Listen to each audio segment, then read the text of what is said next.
Hello student, स्वागत है आपका ग्लोरी स्टडी पॉइंट क्लासेस में। मैं Shivam Sharma, student class 10th and 12th। Notebook checking पे हम बात करेंगे कि इस बार नोटबुक चेकिंग आपकी हार्ड होंगी, इजी होंगी। 1 marks, 2 marks, 3 marks, 4 marks, 5 marks, मैंने सारे तरीके के क्वेश्चंस ले रखे हैं। जिस सब्जेक्ट में जितने मार्क्स के क्वेश्चन आएंगे उतने में से उनको कितने नंबर मिल जाएंगे अगर उन्होंने इस तरीके का लिखा होगा, और उनकी नोटबुक को किस फ्लो में चेक किया जाएगा, सारा मैं इस वीडियो में डिस्कस करूँगा। तो चैनल पर नए हैं तो चैनल को सब्सक्राइब आप जरूर कर लीजिएगा और बेल आइकन को प्रेस कर लीजिए ताकि आपको इसी तरीके का बढ़िया कंटेंट मिलता रहे और आप लेटेस्ट अपडेट भी रहेंगे। तो सारी चीज़ें मैं एक्सप्लेन करूँगा, XYZ आपको पूरा बताएंगे, A to Z तक जितना भी होता है सारी चीज़ें मैं आपको इस वीडियो में एक्सप्लेन कर दूंगा। ठीक है, तो बात करेंगे पहले हम GSP classes. Shivam Sharma channel का नाम है, आपने सब्सक्राइब कर लिया होगा, नहीं किया तो सब्सक्राइब जरूर कर लें।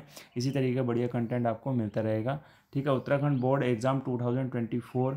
ठीक है, class 10th and 12th notebook checking hard होगी या इजी होगी, कैसी नोटबुक चेकिंग होगी, कितने % बच्चे पास किए जाएंगे, इस पर भी मैं सारा इस बार इस वीडियो में आपसे डिस्कस करूँगा इस वीडियो में। ठीक है, सबसे पहले मार्किंग सिस्टम पे बात करते हैं। जैसा मैं दिखा देता हूँ, 1 मार्क्स, 2 मार्क्स, 3 मार्क्स, 5 मार्क्स के आपके क्वेश्चन है। सबसे पहले 1 मार्क्स वाले क्वेश्चन की बात करेंगे। 1 मार्क्स के क्वेश्चन में कोई भी रूल फॉलो नहीं होगा। अगर आपका क्वेश्चन गलत है तो वो गलत है, सही है तो बिल्कुल सही रहेगा। इसमें ना तो आपको आधा नंबर, 1 नंबर कुछ नहीं मिलेगा। समझ में आई बात? अगर ये क्वेश्चन आपका आंसर गलत है तो सीधे कट हो जाएगा, सही है तो बिल्कुल सीधे सही जाएगा। बात करते हैं 2 नंबर वाले क्वेश्चन की। अब 2 नंबर वाले क्वेश्चन अगर आप लैंग्वेज में हैं तो अगर आपने उससे रिलेटेड, उससे मिलता जुलता अगर आपने कुछ लिखा है तो आपको इसमें 1 नंबर मिल सकता है। ठीक है, आपको 1 नंबर उसमें मिल जाएगा। अगर किसी का गलत है तो मैं बता रहा हूँ उसमें आपको 1 नंबर मिल जाएगा। गलत में होने का मतलब ये नहीं कि बिल्कुल ही गलत है। ठीक है, बिल्कुल गलत पे तो कुछ भी नहीं मिलेगा, बिल्कुल जीरो। बट यह है कि उससे मिलता जुलता आपने लिख रखा है। तो जैसे मान लीजिए अगर विद्युत धारा की परिभाषा आप लिखते हैं तो उसमें अगर आप लिख देते हैं आवेश प्रवाह की दर को विद्युत धारा कहते हैं, या आप लिख सकते हैं किसी चालक में अगर आवेश बह रहा है मतलब प्रवाहित हो रहा है। अगर इस तरीके की लैंग्वेज भी आपने अपने मन से बना के भी लिखी है तो उसमें भी आपको नंबर पूरे पूरे मिल जाएंगे, उसमें टेंशन लेने की आपको ज़रूरत नहीं है। और किसी बच्चे ने क्या करा है, जैसे मान लीजिए कई बच्चे क्या होते हैं कि उन्हें परिभाषा याद नहीं है, उसका फॉर्मूला है या उसकी इक्वेशन यानी उसकी समीकरण है, उसका सूत्र याद है, तो सूत्र लिख के आते हैं तो वहाँ पर भी उनको नंबर मिल जाते हैं। इस चीज़ का आप बिल्कुल ध्यान रखिएगा। और किसी बच्चे ने ऐसा काम किया है जिन्होंने परिभाषा नहीं लिखी है, उसको सूत्र लिख के आ रखे हैं, तो उनको नंबर डेफिनेटली मिलेंगे। तो इसलिए मैंने अब बता दिया कि आप 2 मार्क्स वाले नंबर में अगर कुछ आप लिख के आए हैं उससे रिलेटेड, उसे मिलता जुलता, तो आपको 1 नंबर आराम से मिल जाएगा। अगर हम यहाँ बात करेंगे 3 मार्क्स वाले क्वेश्चन की, 3 मार्क्स वाला क्वेश्चन कम से कम 6 से 7 लाइन का आपको आंसर लिखना होता है। 7 लाइन तो आपका 7 से 8 लाइन आप मान के चलिए, इतनी लाइनें आपको लिखनी पड़ेंगी। अगर आपने इतनी लाइनें लिखी हैं, ठीक है, जिन्होंने डेफिनेटली पूरे पूरे अच्छे तरीके से लिखे उनको तो 3 मार्क्स पूरे पूरे मिलेंगे, एक भी नंबर उनका नहीं कटेगा।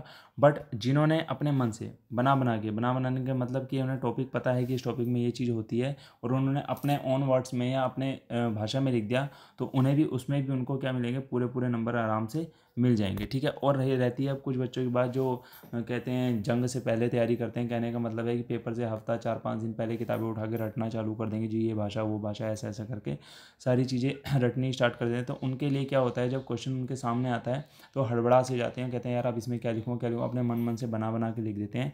तो बना के भी लिखने में क्या होगा, कुछ परसेंटेज जो रहता है उनका 50% क्वेश्चन का आंसर उनका सही रहता है और 50% उनका खुद का बनाया हुआ यानी पेला हुआ रहता है। तो ऐसे क्वेश्चन में भी उनको 2 मार्क्स आराम से मिल जाएंगे। ठीक है, अगर उन्होंने उस क्राइटेरिया को क्रॉस किया यानी 6 या 7 लाइन उन्होंने लिखी है तो उनको 2 मार्क्स आराम से मिल जाएंगे। बस यही कि क्वेश्चन का आंसर उनसे मिलता जुलता होना चाहिए। अब हम बात करेंगे 4 मार्क्स वाले क्वेश्चन में। 4 मार्क्स वाला जो क्वेश्चन है 10 से 12 लाइनों का आपको लिखना होता है। 10 से 12 लाइनों का अगर आप क्वेश्चन का आंसर लिखेंगे तो डेफिनेटली आपको नंबर इसमें मिलेंगे। अब किसी बच्चे ने अपने मन से भी बना के लिखा है तो वो भी 2 से ढाई नंबर इसमें आराम से ले लेगा। ठीक है, 2 से ढाई नंबर उनको आराम से मिलेंगे, चाहे वो इंग्लिश हो, हिंदी हो, साइंस हो, SST हो, कोई सा भी सब्जेक्ट हो। मैथ में तो आपको सॉल्यूशन करना पड़ता है, उसमें कोई आपको परिभाषा नहीं लिखनी पड़ती। मैथ में भी सॉल्यूशन के यानी फॉर्मूलाज के आपको नंबर मिलेंगे।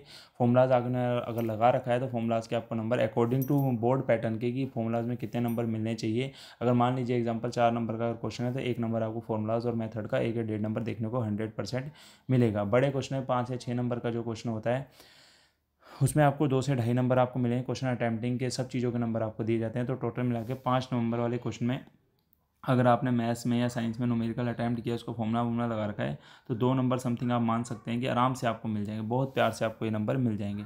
4 मार्क्स वाले क्वेश्चन में आपने बना के लिख रखा है तो ढाई नंबर आप मान के चलिए इतने आराम से मिल जाएंगे आपको। कोई क्राइटेरिया आप इस क्राइटेरिया को क्रॉस कर रहे हैं तो ठीक है, इतना आप समझ गए होंगे किस तरीके से आपको मार्किंग सिस्टम किया जाएगा। तो बोर्ड वाले ये नहीं चाहते कि हर बच्चे को हम फेल करें। ठीक है, जिस बच्चे ने लिखा होगा उसको नंबर 100% डेफिनेटली वो देते हैं। तो 5 मार्क्स का क्वेश्चन हो, 4 का हो, 3 का हो, सब में आपको अच्छे खासे नंबर, यानी ये मान के चलिए 50% नंबर आपके अपने ऑन वर्ड्स में लिखने के भी आपको मिलेंगे, यानी आपने कुछ ना कुछ अगर वहाँ लिखा है तो 50% नंबर आपको मिलने ही मिलने हैं। मिलने का मतलब 5 नंबर का क्वेश्चन है, 2 से 2.5 नंबर डेफिनेटली आपको मिलेंगे।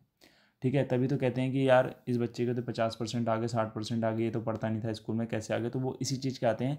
कभी बोर्ड में किसी क्वेश्चन को आप छोड़ के मत आइए, कुछ ना कुछ उसमें लिख के आइएगा, ताकि आपको बोर्ड की नोटबुक में एग्जामिनर जब नोटबुक चेक करे तो उन्हें भी ये लगे कि हाँ चल बच्चे ने कुछ किया है, मैं उसको कुछ ना कुछ नंबर दे देता हूँ।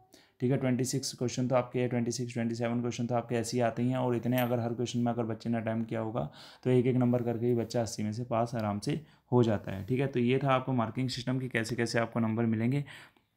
अब मैं बात करता हूँ कि नोटबुक आपकी हार्ड चेक होगी या इजी चेक होगी, किस तरीके से नोटबुक चेक होगी। देखिए मैं आपको क्लियरली बता देता हूँ, बोर्ड कभी भी ये नहीं चाहता कि मैं बच्चों की नोटबुक हार्ड चेक करूँ।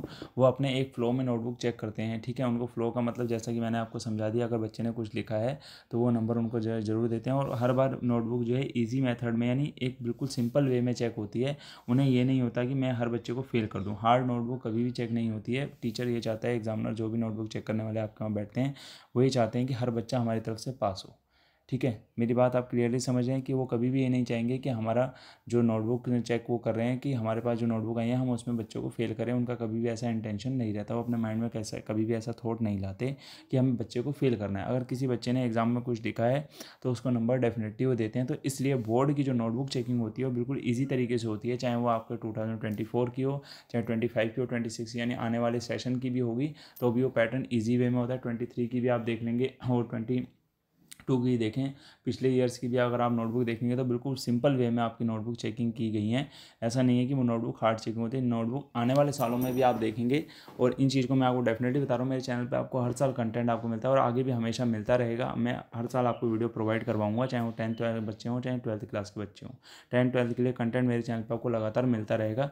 इसमें कोई दिक्कत वाली बात नहीं है, चाहे आप उत्तराखंड बोर्ड से हैं या किसी बोर्ड से बच्चे हैं।